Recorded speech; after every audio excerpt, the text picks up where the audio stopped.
மக்களே, இந்த வீடியோ உங்களுக்கான வீடியோ தான். நம்ம புதுசாக ஒரு இடம் கன்னி வடை ஒன்று இருக்குது. இந்த கன்னி வடைக்கு வந்து எந்த சேவல் போடலான்னு நீங்கள் சொல்ல போகிறீங்க. 4 சேவல் இருக்குது கைஸ் நம்மக்கிட்ட. இந்த கன்னி வடை தான்.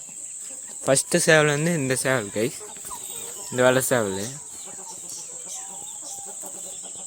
பச்சைக்கால் உச்சி பூவு. செகண்ட் சேவல் இந்த வெள்ளை சேவல் கைஸ். இதான் இப்போ நம்ம பண்ணிக்கிற ராஜா.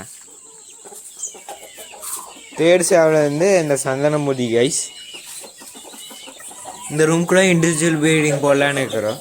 அதுக்கு தான் கேட்குறேன் கைஸ். பாருங்கள், நம்ம சந்தனமுதி நம்ம பின்னாடியே வருது. 4வது சேவல் வந்து இதுதான் மக்களே. இதுதான் நான் ப்ரீடிங் போடலான்னு இருக்கிறேன். நீங்கள் எந்த சேவல் போடலான்னு சொல்லுங்கள். நீங்கள் சொல்கிற சேவலே நம்ம ப்ரீடிங் போடலாம். அவ்வளோதான் கைஸ் இந்த வீடியோ. எந்த சேவலும் மறக்காமல் கமெண்ட்டில் சொல்லிட்டு போய் இந்த வீடியோ ஃபஸ்ட்டு லைக் பண்ணுங்கள், டிஸ்லைக் பண்ணுங்கள், மறக்காமல் சப்ஸ்கிரைப் பண்ணுங்கள். அடுத்த இந்த வீடியோ போடலான்னு கமெண்ட் பண்ணுங்கள், மறக்காமல் கமெண்ட் பண்ணி